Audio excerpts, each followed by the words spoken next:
بر اساس نقشه بانک ملی قرقیزستان در پل‌های نو به استثنای خاصیت‌های امنیتی چهره علیقل عثمانوف نیز باید کمی عوض کرده می‌شد.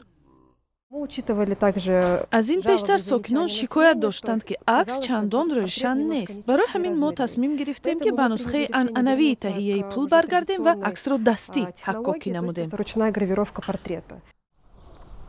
چهره شاعر در پل نو واقعا هم روشن‌تر شده است، ولی چشمانش کمی آلوس یا کج آمده است. چون این عکس مردمی مشاهده‌کار را به خشم آورد. اما نمایندگان بانک ملی قرقیزستان میگویند که چهره علیقل عثمانوف را عوض نکردند و آن عین عکس پل‌های قبلی است.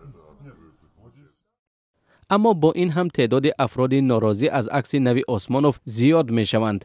در شبکه‌های اجتماعی عکس‌های طنزآمیز پر شده است. ایرینا کاموشکین وکیل پارلمان که از ماجرا آگاه نبود، حتی ناآگاهانه آلوس یا کج بودنی چشم شاعر را حد زد. بعضی طراحان شکل اصلاح شده پل را پیشنهاد دارند.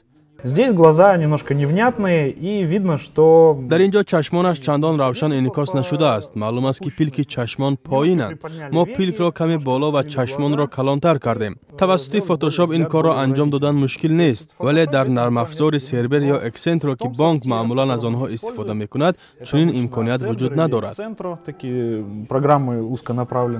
بانک ملی قرقیزستان پل نو را چاپ کرده است و خواهش عوض کردن آن را ندارد. شروع از 1 ژانویه مردم می توانند از پل‌های نو استفاده کنند. فعلا نهاد تنظیم کننده بازار اسعار برای عوض نمودن عکس شاعر نقشه ندارد، ولی انتظار می رود که جنجال به اصطلاح کجی یا آلوسی چشم شاعر از بین نخواهد رفت.